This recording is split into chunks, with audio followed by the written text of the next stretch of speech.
Okay, welcome back. We're on part 2 here with Cara. Cara Galbavi. Law is her legal practice here in Grand Haven, Michigan. And when Cara isn't practicing law, she has several areas of interest. So let's start out, Cara. Tell us a little bit about your hobbies. Oh my gosh, hobbies. So I think first and foremost, the one that I enjoy the most, it's most meditative to me, is I do a lot of jewelry design and drawing. About 10-15 years ago, I took a metalsmithing and jewelry making, creating course, and ever since I was kind of stuck. I love seeing a tangible result from work, and again, it's very meditative for me. I have some personal issues as well that have led to my desire to keep and continue on with it. I've had some miscarriages and struggle with infertility, and during my healing process, I could not find any jewelry, and I wanted something tangible. Just to stay with me as more of a reminder of what I've gone through and the remembrance of the children that I've lost. So as sad as it is to talk about, it fills me a bit and gives me some purpose and being able to create something for others that are going through the same thing. And that's something, from my own personal perspective, I don't need something gaudy that shouts what it is, but something that's just subtle enough that maybe only I know or my partner knows, maybe some close friends, that I can wear daily. So that's what keeps me going, and I just thoroughly enjoy doing it. So it's an outlet. It's a total outlet. Just creating, and a lot of times right now it's just doing the drawings.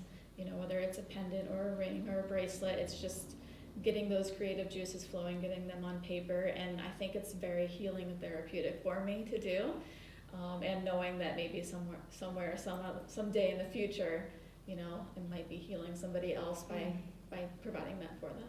How nice. Yeah. It's always interesting what we do at this point in time, when we look back on it, how it has impacted other people in ways that we couldn't, and maybe it's ourselves, but when you start out with one purpose and one idea, and a lot of times it can morph into something else, and certainly when you start out with things for the right reasons and with the right mindset and heart about it, it ends up being beneficial in an inspirational way or a healing way. Brings peace of mind to somebody else. Absolutely. That's really cool. Yes. Is there any, you successfully run your legal practice for close to 10 years now, so is there any possibility that your jewelry would become a business? Long-term bucket list, probably. Again, it's one of those things where life takes over, and so I hadn't broken out my jewelry making in quite some time, and only in the last year or so have I rekindled that and have started drawing again. But I have sold some pieces. I have actually a couple pieces in the works from a couple of the other groups I belong to. Oh, cool. Some people that have asked for some custom, work.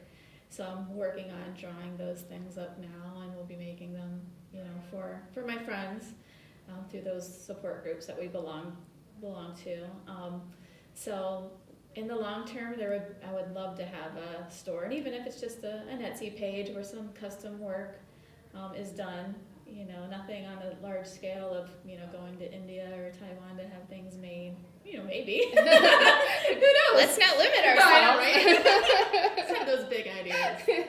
Are you wearing any of your jewelry today? I'm only wearing one small bracelet, which in my mind, I'll show you, because it's a simple. It's so simple. It's so a simple pretty. wave. I don't know if you can see it. I'll do a snapshot for after the video. That's really beautiful. So nothing of great importance, but I have rings and I have pendants and earrings and the whole bit. So when I say jewelry making, people often think of, the beading or that sort of thing. And no, it's really hammering and metalsmithing and welding and doing all of those fun things and a workshop, and I need a workbench, and I love it. Cool. Good. Well, when you're not making jewelry and when you're not practicing law, what else are you doing? I know you're involved in at least half a dozen things here in the community. In the community, this is where I have my stepmom to thank. It only has hit me in the last couple of years that she was my huge role model in this, but just giving back and knowing that I have the time where I could just go home at the end of the day and sit on the couch, or I could be doing something and making an impact. And I keep myself busy. People always ask me, well, how do you do it all? And I just do. Ever since I started my own practice and have been involved, I just don't know a different life. And growing up, I didn't see one either. So with the Spring Lake Rotary Club, I've been on the board of that Rotary for a few years now. I'm in line down the road, third or fourth in line for president coming up. Chamber ambassador, I love, and that's part of why I wanted to become an ambassador, is being a connector for people. And that goes hand in hand with my business too, with my business clientele and even my estate planning clientele, connecting them with other professionals and creating a team, for my client. And just to take that to the next level for the community, if you have a new business owner in town and they're coming to an event and they don't know anyone, I remember being in those shoes and just, trying to make their life a little easier and let them know that they have a friend. And I'm not from the area originally either. So to let them know that, you can make it even though you're not from here originally. It might seem like you have to be, or it might seem like you have to know everyone in town, but we're all here to help. And it's a tight-knit community, but it's not in a way that's isolating to somebody coming in. Right. It's very welcoming. To let people know that there are welcoming folks out there. So Chamber Ambassador, I'm involved now with the Lake Michigan Estate Planning Council, which we meet quarterly, and it's just a group of individuals in professions such as yourself, and I believe you are a member. Yep. And some in the funeral industry, retirement industry, banking industry, insurance, and legal, all with regard to planning, estate planning, and probate. And there's a few others. Soup for All, which I've been on the board for a few years now, which is a great committee, and we are currently under the guise of the Community Foundation. We are one of their funds, but I'm on the committee now, and we raise funds for the local homeless, families and children, and a lot of our recipients are the schools that, see it on a day-to-day basis, the reality of the numbers of children that are couch surfing or living in the hotels part-time or living in their cars. And I read the statistics on the invitation announcement letter, and it's heart-wrenching and staggering. Yeah, we live in an amazing resort community, and you would not think it for a minute, but the reality and the numbers are there. And the social workers at the schools have huge hearts, are often giving out of their own pocket. The teachers are giving out of their own pockets because they're the ones that see it on a day-to-day basis. But to be a part of that organization and this year we gave, I think it was $26,000 in grants from all of our fundraising efforts, and we were able to turn that money over to those nonprofits and to those schools within 3 weeks. And so that's amazing. They had their checks in hand benefit by the end of the year. Mm-hmm. And especially when they need it too. Yeah, and that's an amazing organization that I belong to. I also dabble a little bit. It's called the Sweet Pea Project, and it's an organization out of Pennsylvania. But what they do is they raise funds, but they donate blankets to hospitals and little care packages to hospitals specifically for their infant bereavement programs. So whether it's NICU or whether it's perinatal, prenatal, miscarriage, losses, stillborns, so that the mother might not be bringing a baby home, but at least they can swaddle their little one in a blanket and then take that blanket home. Yeah. So I've hooked North Ottawa up with them. We do some fundraisers about once a year to provide the blankets to North Ottawa, just to have that local touch and have that connection. Wow. Yeah.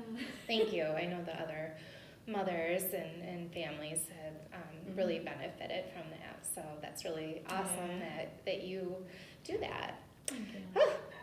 Emotions. I know. We're girls. I know. One of the other things that also provides me with great healing, donating books again to their bereavement services, and it may be books that I've used personally that have helped me personally, and a lot of times if it's on Amazon or through the publisher, if they go on sale in bulk, just buying a lot of them, putting a little memorial sticker in them with the names of my children in them, and then just giving them to the bereavement facility, and then they just get passed on. And so, you know, initially it's self-serving because it's healing my heart, but to know like if I can help one other individual, and that's probably why I plaster it all over social media as well. It might make some people uncomfortable, but everybody knows somebody going through. Absolutely. Something, We're not isolated No.